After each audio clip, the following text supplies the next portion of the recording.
Australia decide. Election 2022. Game on. Right now, I reckon both ScoMo and Albo would do just about anything to have a crystal ball that would show them Saturday's election results. But such things don't exist. Sorry, kids. But we do have the closest thing, and that's big data and artificial intelligence. And they're saying one thing loud and clear. The people are fed up with the major parties and the leaders throwing insults at each other and are instead turning teal. So much so that some analysts, like my next guest, are referring to this election as Independence Day. Joining me now to unpack how data could predict the election is experienced economist and data strategist from Maven Data, otherwise known as the Data Whisperer, Elisa Choy. Good morning, Elisa. Good morning, Ben. Okay, let's just jump straight out of the gate with the biggest question of all. Who does the data say is going to win on Saturday? Oh, everyone's asking this question, and I'm still holding the fort here that it's so touch and go, Ben. I'm actually going to be looking at 50 states over the next couple of days and running the numbers because it's going to come down to seat by seat. And so can you give us an idea of how you use data and AI to predict results? So we use petabytes of online open source data on the internet, and that includes websites, blogs and social media outside a firewall. So that means when everybody is engaging with content like the election online, we are observing their behaviours and in particular what content they are specifically engaging with and then how they feel about it. And now, as I mentioned in the intro, teal is real this election. And on the front page of the West Australian today, there's a story about how independent Kate Chaney could steal the seat of Curtin, which has historically been a very, very safe Liberal seat. It was Julie Bishop's seat for a number of years. What is the data telling you about the rise of independence at this election? Well, we've had a look at six key seats where there are teal independents, not in WA at this stage. However, Curtin is on my watch. So looking at the seats that we have analysed, there are definitely very strong teal candidates in New South Wales and Victoria. And so if you were to ask me for a prediction, I think these seats are good to go. Yeah, wow. It would just be an incredible result. Okay, so if we're looking at the things that move the needle for voters, does the data tell us anything about that? Yes, of course. This is all driving our predictions.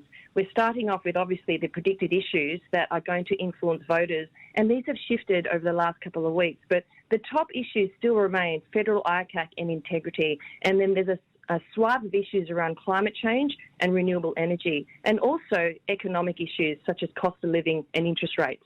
Yeah, wow. And now, I guess, have you seen anything WA-focused in your data? Previously, we were looking at what's been talked about and testing whether or not what the media is saying and what the polling is saying is valid. Now, so far, as I said, we have 6 seats in New South Wales and Victoria that have very strong teal independence. So in the WA scale, just to give you an idea, we're going to be looking at about 5 or 6 seats in WA, of which includes Curtin, Swan, Hasluck, Pearce, and potentially some others. So it's touch and go at this stage. And so when you're crunching the numbers, what does it tell you about the electorate's response to Anthony Albanese and Scott Morrison as potential Prime Ministers? Oh, it's so difficult because we're actually in a moment of significant trade-offs.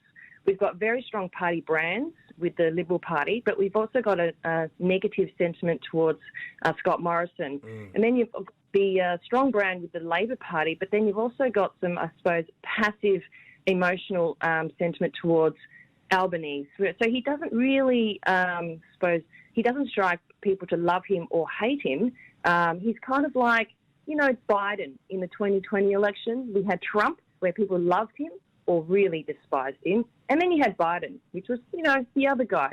This is a very similar profile coming into this Australian election. You've got Scott Morrison, we've got very strong negative and also some strong positive. But then you've got Anthony Albanese.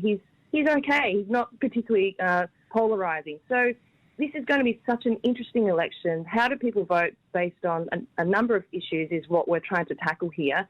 It's the most complicated thing I've ever analysed, Ben. So, fingers crossed that the numbers can be translated in a way that makes sense to me. Yeah, I think that actually could be Labor's slogan. Anthony Albanese, he's okay.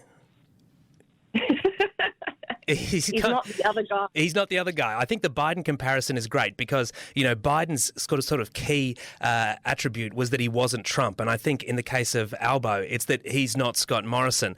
But there's a poll out today that it's so hard to get your head around how the electorate is feeling at the moment, because Albo's, personal preference result has gone up for really the first time. But Labor's result, which has been strong really and consistent throughout the campaign so far, has taken a bit of a nosedive all of a sudden. Like, to really understand the data, like, how complex is it? Well, because we're actually analysing petabytes, which is 10 to the power of 15, so one with 15 zeros, bytes of data in this process, we're accessing content that is all over the world, actually. And, when people are shaping their opinion about something, they're reading all this stuff and engaging online on social media. And so when we're asked the question, who is preferred Prime Minister, in our lens, we can actually give you the story and the colour and the content that's shaping this sentiment. So that gives us a clue as to why people are feeling a certain way. So it's more insightful and more comprehensive in understanding sentiment than just purely asking someone, who do you prefer? Because you don't understand why. And because it is so fluid and so much changes on a minute-to-minute basis almost during this election campaign, at what point will you have the highest degree of confidence in what the data is predicting? I have been struggling with this question, and given how sentiment has shifted so quickly, and it can do it within the day, we are geared to make a call by Friday. So I'm holding out as long as possible to give us enough time to analyse the data. So Thursday night, we'll be in the office and we'll be crunching the numbers and we'll be getting googly-eyed while we make a call for Friday. So listen out for Friday. We'll have a clear picture with where the seats will fall, and that will determine the outcome. So it has to be the last minute for this one, Ben. Yep. Oh, don't worry. I think a lot of voters are making their decision last minute as well. Well, we'll be looking out for that. Data strategist from Maven Data, Elisa Choy, thanks for sharing these insights on the West Live. Thank you very much.